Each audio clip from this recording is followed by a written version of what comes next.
E descobrimos que se faz um partido não é para ser oposição e nem para ser só participação. O partido, ele tem como finalidade principal o poder. E o sonho não era possível, o sonho tem que ser possível. Vocês não sabem o que é patrão. Patrão não é empresário, patrão é uma ideologia. O sujeito, o cidadão, nasce patrão. Ele não distingue o ser humano do animal. O patrão é irracional. O patrão, ele é aquele que ele tem 1 milhão de hectares de terra. E ele não deixa plantar, ele não deixa colher, ele não deixa enterrar ninguém na terra dele. E ele não sabe por que tem aquilo. Porque aquilo foi grilado, aquilo foi tomado de alguém. Aquilo, às vezes, os pais dele tomaram de outros ou até compraram. Mas que ele não sabe o que é aquilo, ele não precisa daquilo. Mas ele é patrão, ele tem a índole dele, ele é perverso. Ele pode ser um dono de bar. Ele pode ser uma dona de casa. Uma patroa na sua concepção, que a empregada não almoça, não janta e não toma café em casa. E se jantar, ela desconta do salário dela. Porque ela acha que porque o cara ganha, ou porque a empregada ganha R$10 por dia, ou R$5 por dia, ela não tem direito àquilo. E às vezes, ela joga fora, ou dá para o cão, ou dá para o seu cachorro.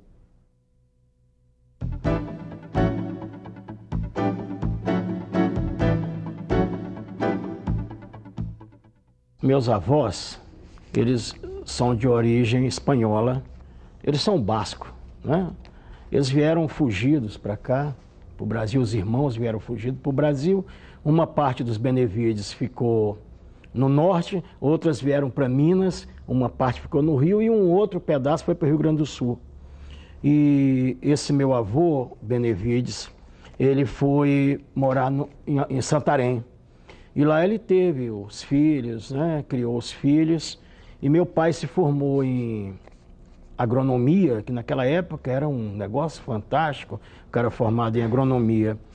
E conheceu minha mãe, ela deveria ter na época uns 17, 18 anos, e ele foi promovido ou nomeado para a primeira experiência que iam fazer de plantação de mata, que seria uma mata de plantação de seringueiras, né?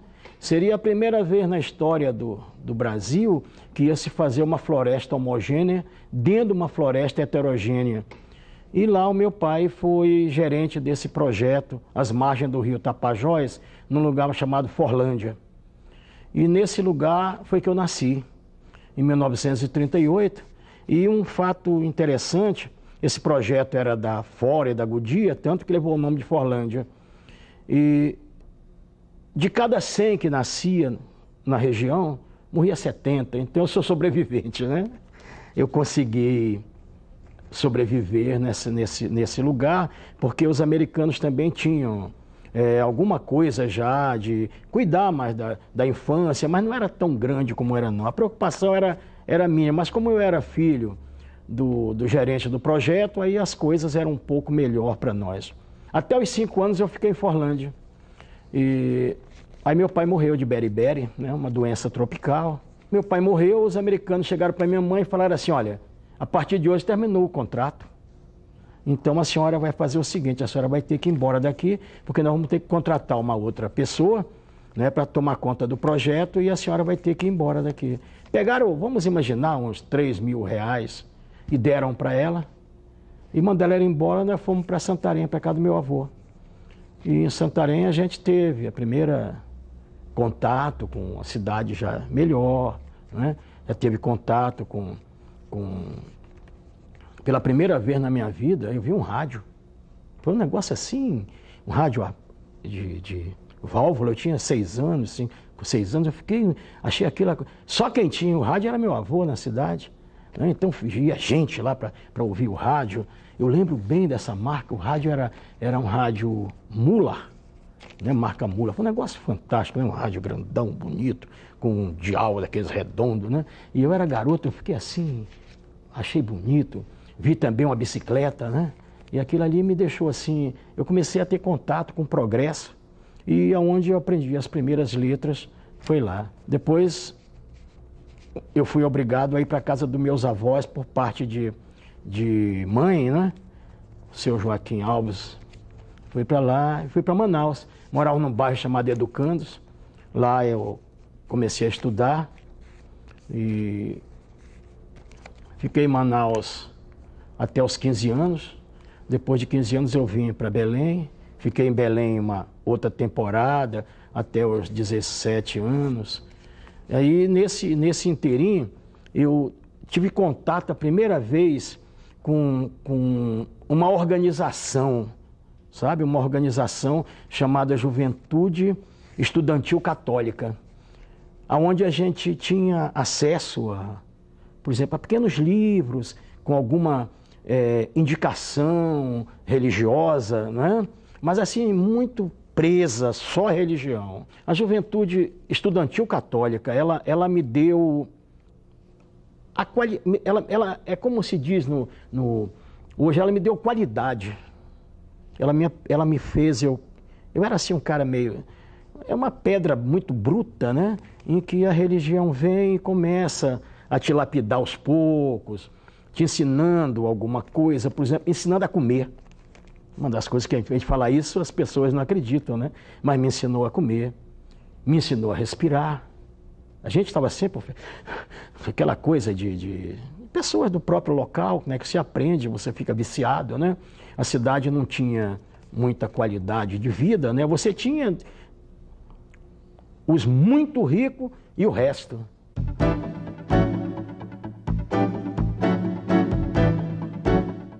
Quando eu completei 17 para 18 anos, eu fui para Manaus já com uma formação melhor, já tinha terminado o primeiro grau, que hoje é primeiro grau, né? E então eu fiz um concurso. Eu não tinha nem 18 anos completo, mas aconteceu um fato interessante. A refinaria de Manaus, uma refinaria de petróleo, que estava começando naquela época, ela abriu o concurso. E só podiam fazer prova quem tinha 18 anos. Mas aconteceu um fato interessante, é que tinha 100 vagas e só teve 80 inscrição para fazer. Ninguém queria, todo mundo... Não, que isso é uma loucura, esse negócio de mexer com petróleo, mexer com fogo. Todo mundo saiu fora. E mais uma vez foi o primeiro desafio que eu tive, foi exatamente fazer concurso. Fui o quarto colocado, no meio da turma, dos 80. Mesmo os que não passaram foram chamados também. E aí a refinaria não estava pronta, ela estava sendo montada, né? Estava acabando as montagens. Nós não tínhamos tecnologia nenhuma. Então vieram os americanos e vieram os javaneses da ilha de Java, que tinham uma experiência no Kuwait, ali para aquela região, e eles vieram para nos ensinar a trabalhar. Agora você vê a dificuldade, um sujeito que mora no Brasil, pau de arara, né? Lá na região amazônica, conversando com javanês. Você imagina o que deve ter sido isso, né? E nós conseguimos depois, com muita luta, trazer 2 americanos, aliás, um era cubano que falava javanês, e ele fazia tradução, e durante as aulas que o cara passava, né, ele decodificava para nós o que o sujeito falava. Mas aí eu tive contato com uma outra coisa interessante também, que aí eu comecei a conhecer um pouquinho de política, mas muito simples, que foi através da JOC, a Juventude Operária Católica, né? E aí essa Juventude Operária Católica já tinha algumas discussões com nível político, já mais, não político partidário, mas falando naquela coisa da mais-valia, assim, mas um negócio assim bem, sem você entender bem, porque a igreja sempre escondia um pouco, falava nos direitos que você tinha, e nós fizemos o sindicato, organizamos o sindicato, o primeiro sindicato de petroleiro da região amazônica, e eu fui um dos criadores do sindicato, né? Os fundadores vieram depois, foram outros companheiros nossos, e por causa disso, desse sindicato, nós imprimimos o primeiro jornal, e o americano fez o contrato dele, foi prorrogado por mais 2 anos e meio, e aí ele fez um novo concurso, né? Entraram já muito mais operadores, nós treinamos esses operadores, e eu fui premiado, expulso da refinaria para ir para o Rio.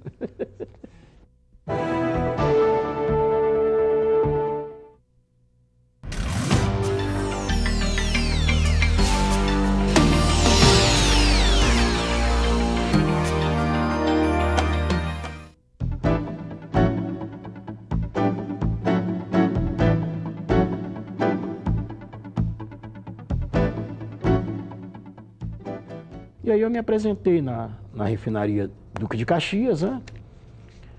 E lá vai novamente, daí a 6 meses nós estamos criando o Sindipetro Caxias. Lá está o Benevides no meio de novo. Nós tínhamos um grupo que a turma era... Lá rapidamente veio gente de Cubatão, veio gente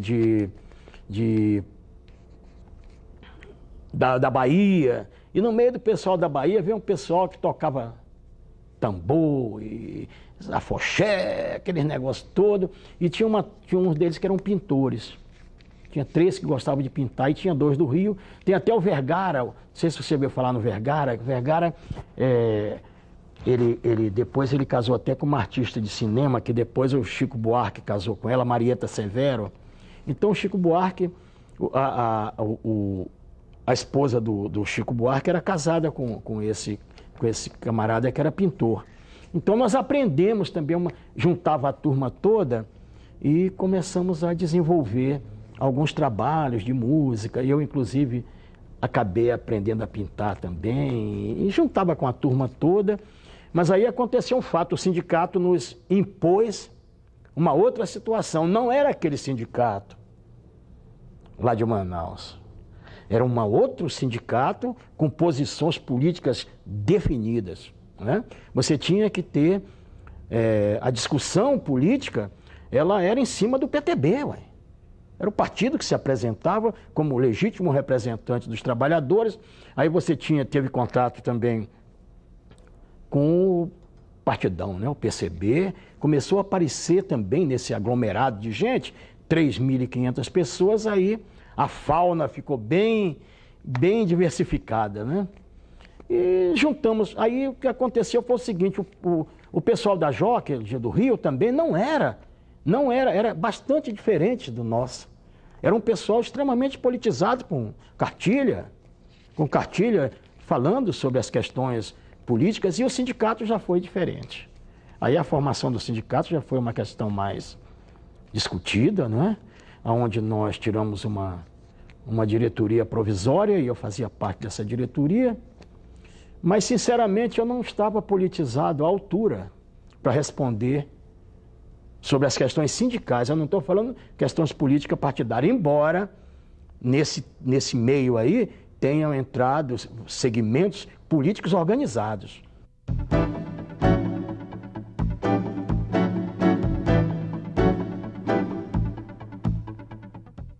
Ah, essa foi uma loucura.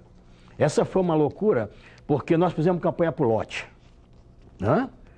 Usando quadro para nós, não interessava. Nossa campanha era por lote. O PTB falou, olha, nós vamos votar no lote. O PTB era o partido que a gente não era afiliado, não tinha nada. Mas nós acompanhávamos bastante a discussão também política. E o próprio PCB também estava na clandestinidade, e teve nessa época, e ele aconselhava a gente a votar sem se identificar. Então, você servia de eleitor, né? Hoje seria assim, via internet, né? O camarada passava a mensagem, você vendia essa mensagem, aglutinava e levava companheiros para a gente votar. Tinha a questão da vassoura contra a espada. Aí era um negócio terrível, né? A vassoura varria e eles falavam que a espada cortava o pescoço dos trabalhadores. Era um negócio assim louco. Mas nós fizemos parte dessa campanha, acompanhamos, não a entidade sindical, né? Nada disso, mas nós como cidadão, como pessoa, ele transmitiu uma coisa que quando você via ele, ou quando você ouvia ele falar, você não acreditava. Aquele jornal, ele passava muito no Jornal do Cinema, Notícia da Semana, né? Então aparecia aquele cara, o cara todo esquisito, descabelado, com uma voz, né? E o contraponto era o Lacerda também, né? Lacerda era problemático no Rio de Janeiro, né? Ele era extremamente agressivo, né? E nós fizemos uma campanha também para governador lá, que nós ganhamos, mas foi um negócio terrível. O Lacerda ele tinha uma tribuna, ele falava 2, 3, 4, 5 horas. Ele tinha o dom da palavra de falar e de convencimento. E as pessoas eram extremo, ou você gostava dele ou você odiava. E naquela época você tinha a tribuna da imprensa e você tinha a última hora. Então eram os dois, ou você lia a tribuna ou você lia a última hora, não tinha outra alternativa, né? Tinha o Jornal do Brasil, mas não tinha opinião política como tinha os dois lados, né? De um lado você tinha a tribuna da imprensa apoiando o lado que se dizia mais adiantado e a tribuna da imprensa, né, o lado mais atrasado. Isso era o que falavam na época, né? Mas a gente também tinha uma medida muito verdadeira sobre isso.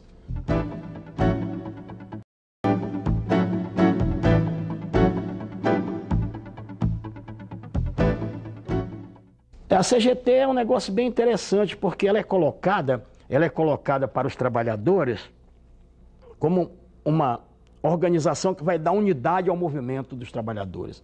Isso não era verdade. Isso não era verdade porque ela já vinha encabrestada pelo Partido Comunista. E o Partido Comunista, o mais interessante é que eles não se declaravam, olha, nós somos do Partido Comunista e nós estamos fundando essa central sindical com essa finalidade, que é defender os trabalhadores, os seus direitos e explicar para os trabalhadores o que significava aquilo. E não chegar por trás, você está entendendo? E fazer com que todas as pessoas que abraçassem aquilo, teoricamente concordavam com a proposta política partidária, o que não era verdade. Eles tinham medo dos trabalhadores. Eles tinham medo da verdade.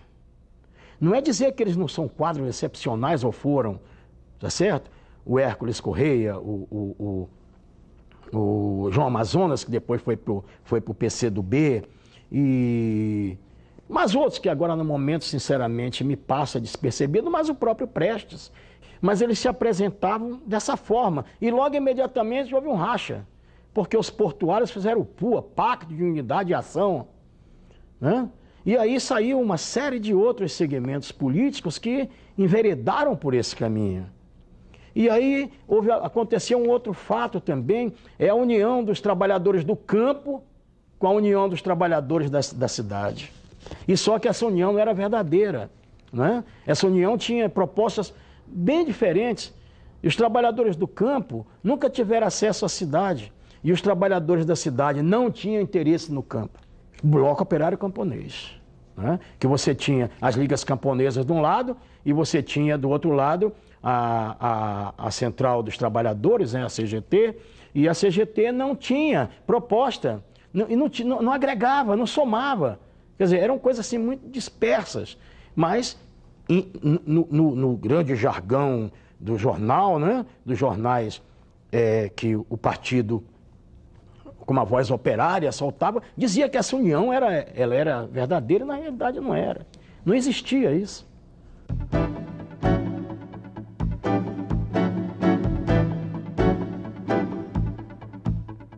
O Goulart, ele era um presidente que tomou posse despreparado para a função e muito vaidoso. Mas um cara sério, direito, sabe? Mas a farsa estava na montagem desse governo, aonde a escolha dos seus subalternos não foi feita criteriosamente.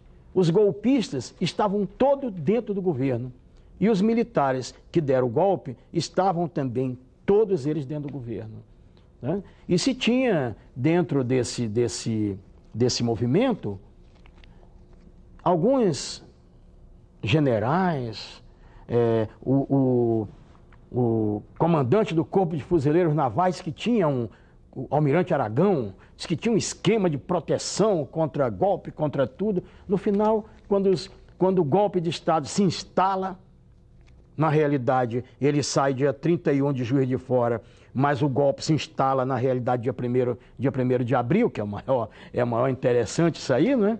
Era o dia da mentira, mas naquele dia a mentira virou verdade. Eles invadiram a refinaria. Soldados do Exército invadiram a refinaria. E eu nessa altura dos acontecimentos era só delegado do sindicato. Já foi direto, eles já levaram direto para uma sala que tinha lá e um major do Exército, né? Fazendo a seleção, só que não podia prender as pessoas. A refinaria tem que tocar, né? Como que vai fazer com os profissionais? Todo o pessoal da refinaria, todo mundo de qualidade, né? Os dirigentes sindicais que estavam no sindicato e liberados para o sindicato foram presos imediatamente. E nós ficamos sendo guardados à distância, né? Eles tinham controle remoto e nos guiavam à distância, né? Como se colocasse um chip na gente e para onde nós... Por exemplo, eu ia sair de casa, tal hora, eu era obrigado a preencher um formuláriozinho para onde eu ia, entendeu? Então, o golpe de Estado foi instalado porque os trabalhadores estavam desorganizados completamente, não existia sistema de proteção contra golpe, o governo Goulart desarticulado, os ministros que ele nomeou eram, na realidade, a maioria deles estavam comprometidos com o golpe, e o comício do dia 13, que nós da Petrobras, nós participamos com as tochas na mão, todo mundo de macacão, organizado pelos sindicatos, com apoio da CGT e a PUA, todo mundo se uniu. Mas só que nesse intervalo, nessa coisa, aquilo ali também, não era embora tivesse muita gente, aquele comício onde ia ser lançadas as reformas de base, que seria a reforma agrária, etc. Essas mesmas que estão aí no gibi de hoje, eram aquelas. Só que elas, na realidade, elas estavam sendo jogadas para o povo como sendo verdadeira, e não era verdadeira, era uma pasta com o nome reforma agrária, reforma política. Na realidade, internamente, não tinha nada. E isso foi que fez com que os golpistas da época se unissem, levassem milhões de pessoas, milhares de pessoas para a marcha da família com Deus pela democracia. Rio e São Paulo foi uma fábula. Quando eu vi aquilo, eu estava no 12º andar na Avenida Rio Branco, que eu vi aquela massa humana rezando o terço com aquele padre Peyton. Eu fiquei, sinceramente, eu falei, nós perdemos tudo que tínhamos. E, na realidade, logo depois nós perdemos.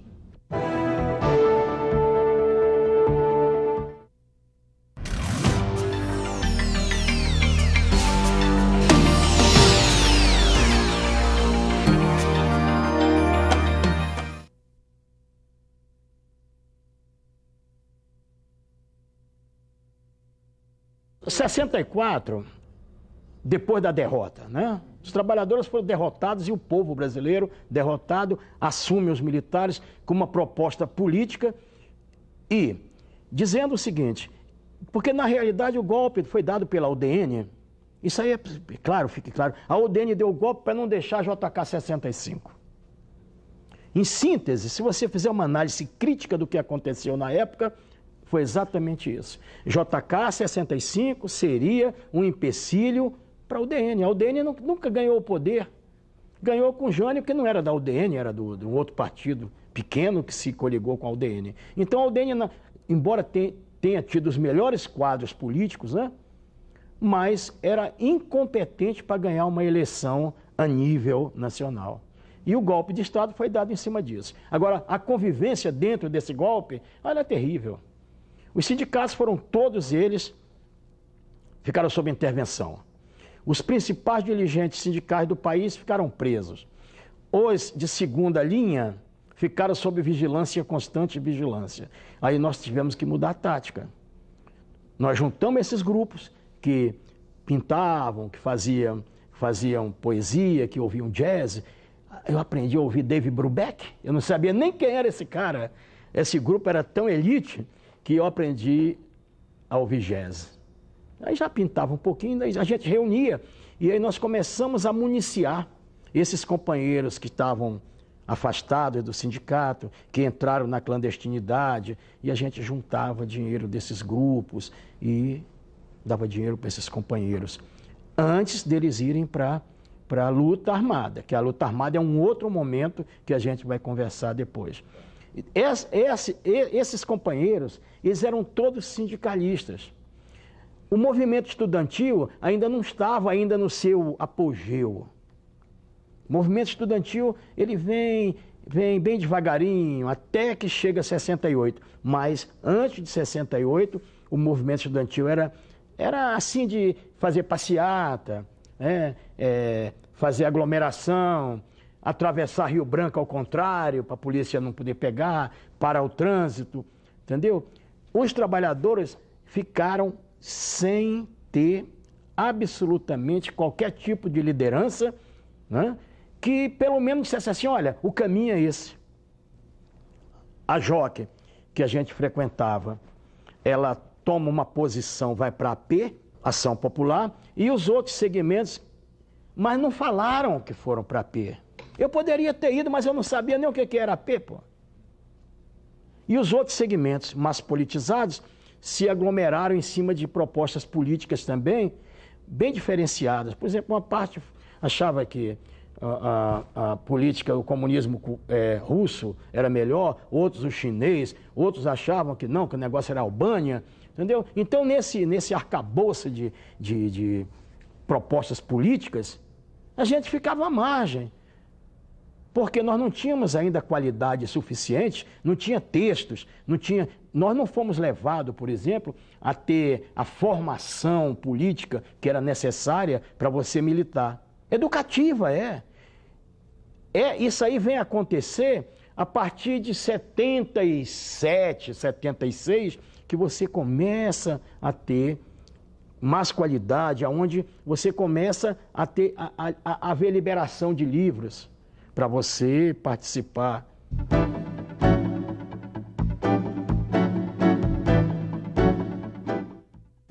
Os grupos políticos estudantis, na realidade, os estudantes é que foram, houve essa efervescência do movimento estudantil e eles se achavam a elite política do país. E eles se achavam que estavam muito mais preparados para combater a ditadura do que propriamente eles seriam, por exemplo, os Espartacos do povo. Nós vamos sacrificar nossa vida em prol de vocês, para amanhã nós sermos eternizados. Esta era a sensação que eles passavam para nós. Embora podia até nem ser. Mas isso era o que nós sentíamos. Não existia uma unidade entre estudantes e trabalhadores. Alguns trabalhadores que acompanham esses grupos é porque tinham formação política já há bastante tempo, foram cooptados nas bases dos sindicatos e tudo, e que tinham uma outra formação de família, entendeu? Mas não o pessoal que tinha por exemplo, os profissionais que tinham mais qualidade tecnológica, esses não foram convocados para esse tipo de assessoramento dessa luta armada.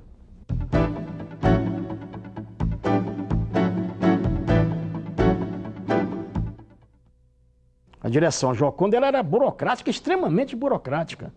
Ela não queria o envolvimento, não é, do partido, porque o partido estava na clandestinidade. Então ela não queria o envolvimento do partido. Ela queria o seguinte, ser uma sombra, né? Dizendo, olha, nós existimos. E esse outro grupo do Marighella e Apolônio, que a gente tem o Apolônio dentro do coração, né? Eu tive o prazer de conhecer também o Marighella e a esposa dele. Você não entendia porque o que estava acontecendo.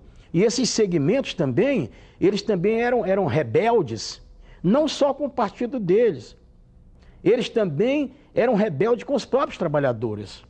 Eles não tinham, eles não estavam acostumados a lidar com gente. Eles estavam, porque o PCB sempre foi um partido de quadros. Os melhores quadros que tinha na época foi cooptado pelo PCB. Né? E os outros quadros foram cooptados pelos grupos trotskistas e etc., maoísta e outros grupos mais levaram esses. Nós ficamos praticamente órfãos de quem nos ensinava ou de quem nos orientava sobre o fato que estava acontecendo. Até a própria guerrilha do Araguaia e outras não chegou nunca para os trabalhadores. Você vê que poucos trabalhadores participaram do movimento contra a ditadura a nível de arma, de militarismo. Nunca. Muito poucos trabalhadores participaram dos movimentos como soldados contra o movimento. Agora, desses todos, o que me causou... Eu fiquei com os cabelos todos em pé. Foi no dia que eu fui na casa de uma amiga nossa, já nos anos 80, e ele estava sentado numa cadeira, que eu entrei. Você sabe, o cara tinha luz própria. Ele era de uma qualidade excepcional. Você olhava aquele sujeito magro, arregaçado, velho, mas ele tinha luz própria, é como se ele tivesse sobre a pele dele uma iluminação. E ele falou para mim: vocês são insubordinados. Nós já tínhamos feito o PT. Vocês são insubordinados, mas vocês me causaram uma surpresa. Aí eu fiquei assim, eu falei: como é que o senhor quer que eu lhe chame? De Carlos Prestes ou Prestes? Aí ele falou: você pode me chamar do que você quiser.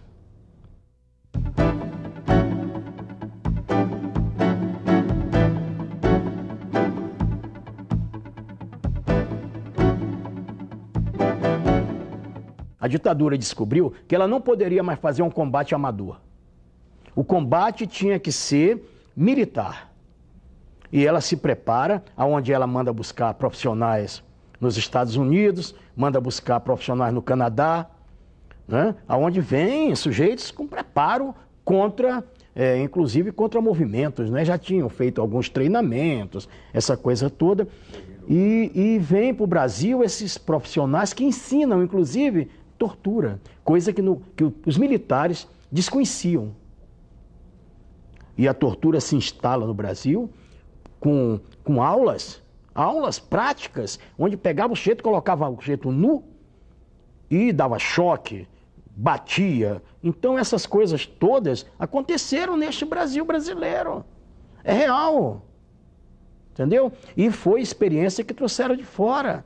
Ela foi importada para o Brasil nessa época de 68 até 1972, você de 73, 74, você tinha.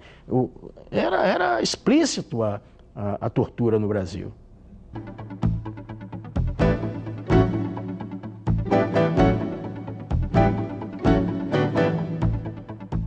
A igreja entra como um vertedouro para os trabalhadores, né? Mas não a água caindo, a água jogando água para nós. É uma inversão de um vertedouro, né? Uma grande barragem e que solta a água e que nós começamos a nos banhar com essa água como se fosse uma água benta, e você começa a entender o significado das coisas. Mas a igreja, mesmo assim, ela tem seus limites, né? Você tem na igreja uns segmentos que não se contrapõem a esse tipo de orientação aos trabalhadores, aos católicos. Mas mesmo assim, existe grupo de padres que movimentam. Frei Beto está para os trabalhadores, assim como Josué de Castro está para a fome.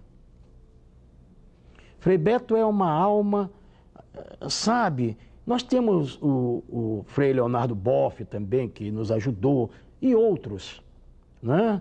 nós temos uma série de outros padres que ajudaram. Mas o Frei Beto se destaca de uma maneira que só nós que conhecemos aqui podemos avaliar. A pessoa que não conhece o Frei Beto não tem a dimensão do que é o Frei Beto.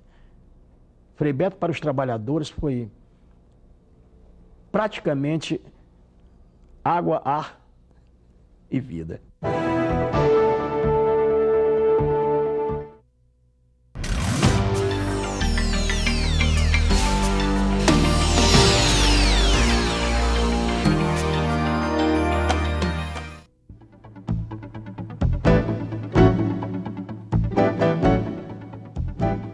Dia 19 de fevereiro, próximo ao Carnaval, ou depois do Carnaval, eu fui indicado para vir para Minas Gerais.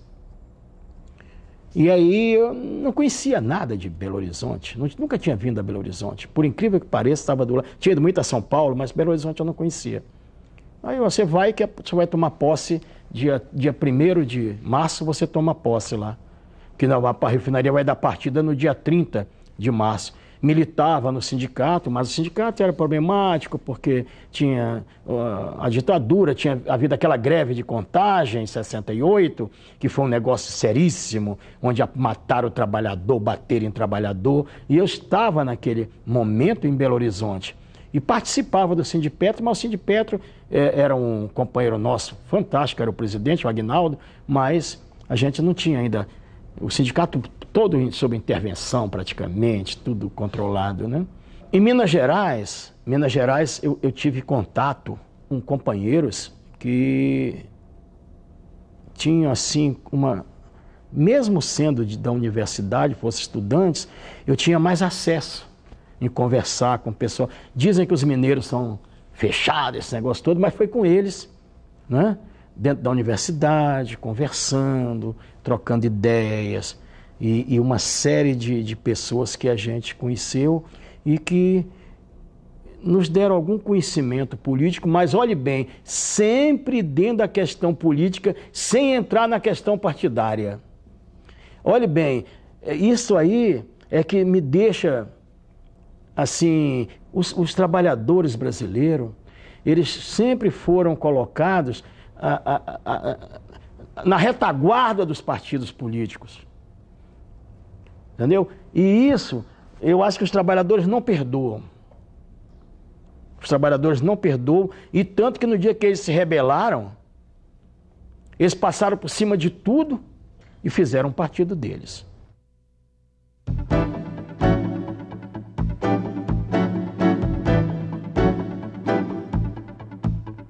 O Lula era um camarada que ele era dirigente sindical. Pronto. O resto não existia. O irmão dele, o Frei Chico, sempre pertenceu ao Partido Comunista Brasileiro. E o Frei Chico tentava convencê-lo a entrar no sindicato e ele não queria. Falava, sindicato, isso aí é tudo igual, é político, sindicato, é tudo igual. Eu quero, meu negócio é dançar, que ele gostava muito de dançar, e jogar futebol.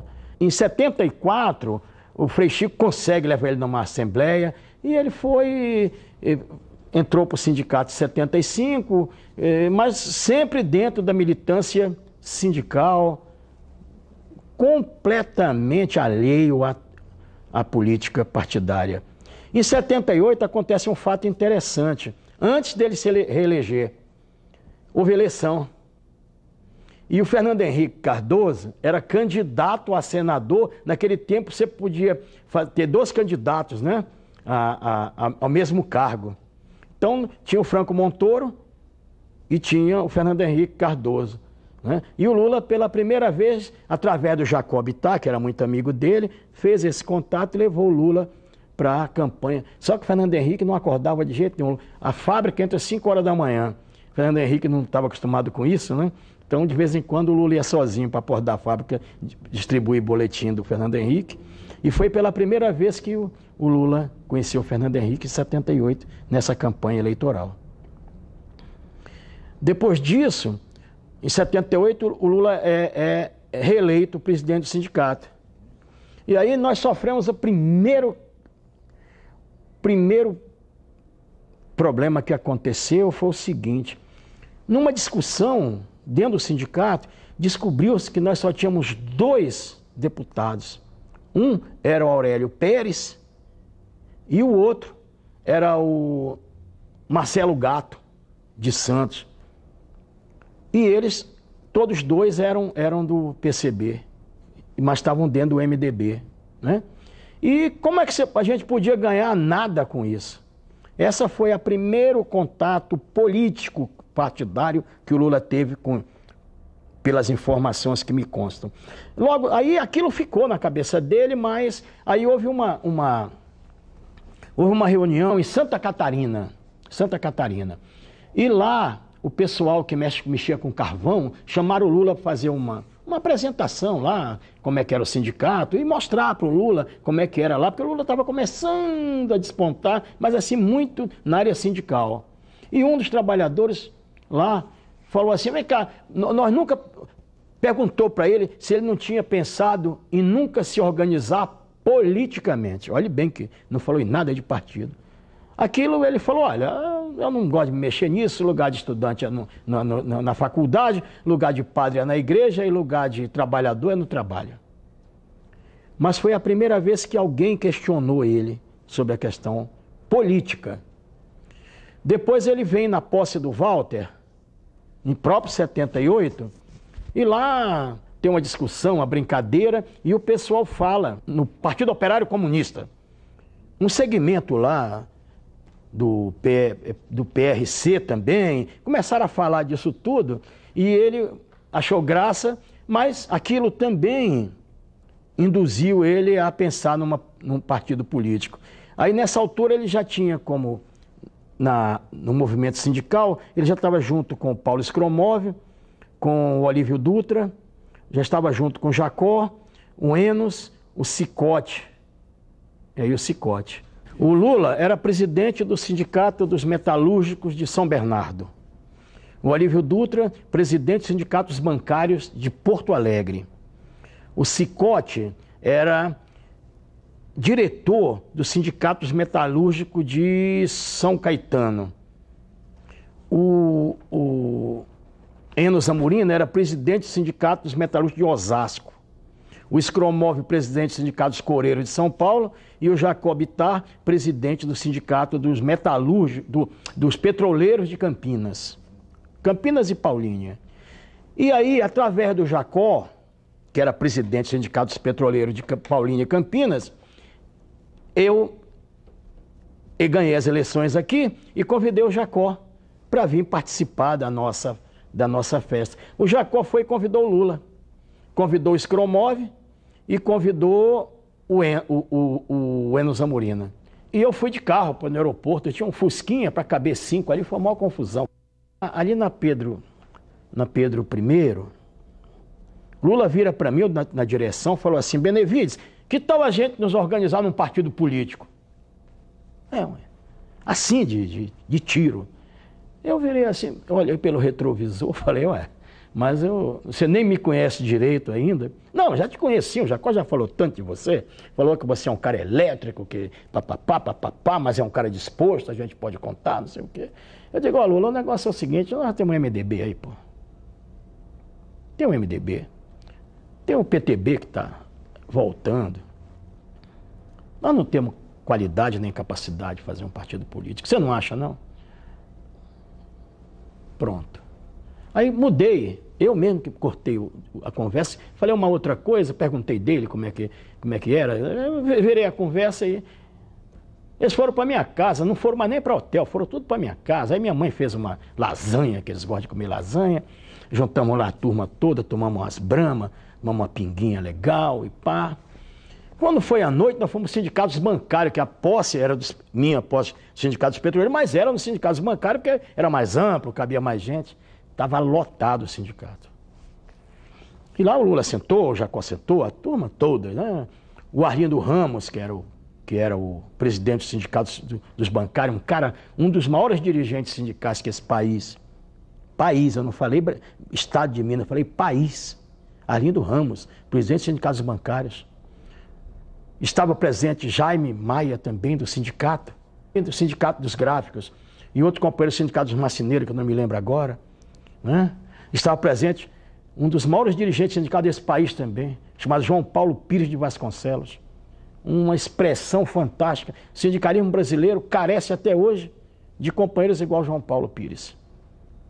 Entendeu? A nível de Brasil, isso dentro desses dirigentes sindicais que a gente colocou e que eu entrei no meio deles também, né? Eu entrei no meio deles. Só que quando chegou a noite, o Lula fez um discurso bem sindical, né, para respeitar, né? O Jacó também, tudo, e eu não. Eu falei, não, os trabalhadores não podem ficar só com essa proposta sindical. Nós temos que avançar. Nós temos que nos organizarmos num partido político. Cara, a plateia veio abaixo, foi aplauso e todo mundo, pá, e coisa. Eu não tinha a dimensão daquilo que eu estava falando. E fiquei também depois envergonhado, porque eu conspirei contra os meus companheiros, que eu dentro do carro tinha dito que nós não tínhamos capacidade.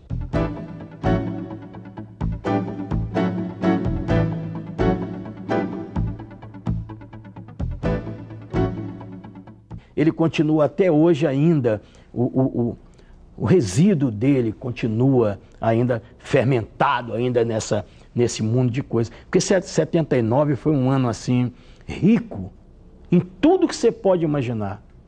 Foi rico na política partidária, rico na política trabalhista, né?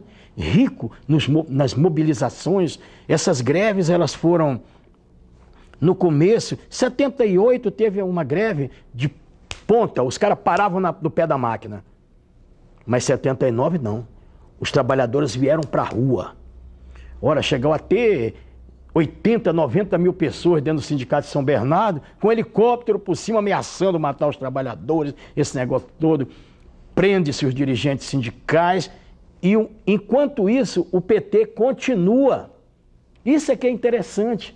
O PT continua na luta. Os outros trabalhadores que estavam envolvidos na greve, mas tiravam algum tempo, e como se fosse apóstolo daquela proposta, eles vendiam isso para outros companheiros.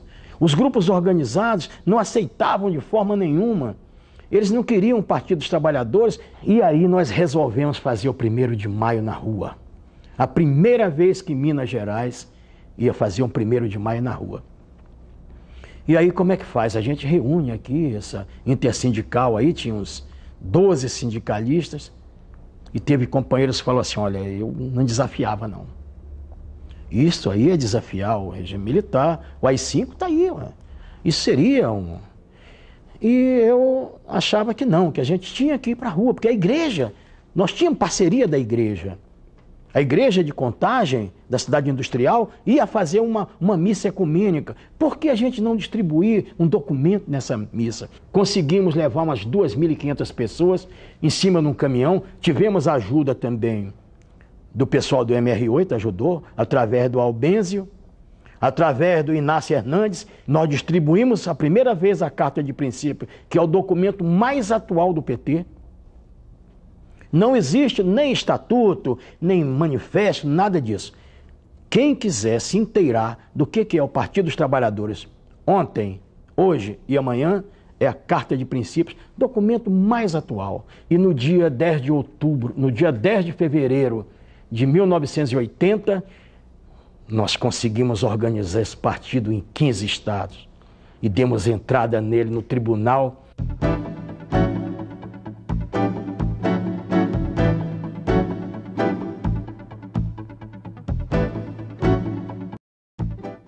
A eleição de 89, ela nos leva, pela primeira vez, a disputar o poder. Nós perdemos uma eleição que, na minha opinião, nós perdemos por incompetência nossa, por não aprender o que é disputar uma eleição.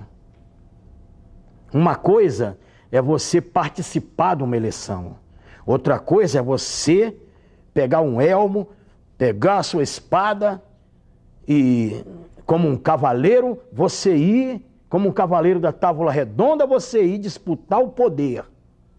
E nós fomos amadores naquela eleição.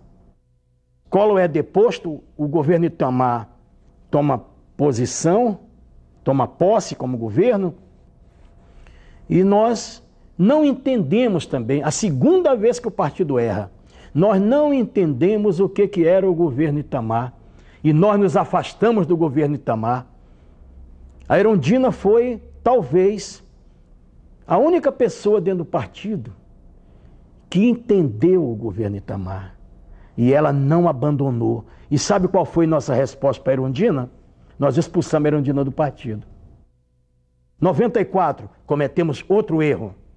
Esse mais grave. Nós não entendemos o momento político com um plano real colocado para nós. Um plano bastante engenhoso, como a URV colocada, com uma proposta política partidária consolidada do PSDB, e o PT novamente vem disputar a eleição sem as suas armaduras, sem a sua espada e sem a sua força. Ele vem para combater e combate a única coisa que o povo brasileiro achava que ia dar certo, que era o plano real. E novamente, em 98, na reeleição, novamente nós fomos enganados. Porque nós acreditamos que política se fazia daquela forma tradicional. E eles aplicaram novamente o gancho em cima da gente. Ganharam a eleição novamente. E nós estávamos, há um monte de tempo, sem saber o que era o poder e sem ter, na nossa ideia, o que significava o poder, embora nós lutássemos por ele. Mas o poder, para você ganhar o poder, você tem que fazer algumas alianças, não é alianças espúrias, não. Essas alianças têm que ser em cima de coisas concretas, de um programa bastante definido. Nas eleições de 2002, o PT poderia perder essa eleição se dois fatos tivessem acontecido. Um, que o filho do Antônio Carlos Magalhães não tivesse morrido. Seria um páreo duro se ele estivesse vivo, porque ele estava sendo preparado pela elite para ser o futuro presidente do Brasil na eleição de 2002. E a outra dificuldade, o PT não teria como combater se o PMDB entende o momento e lança o governador Itamar Franco como candidato a presidente da República. Uma grande dificuldade que nós íamos ter, e todos nós do Partido dos Trabalhadores sabemos disso.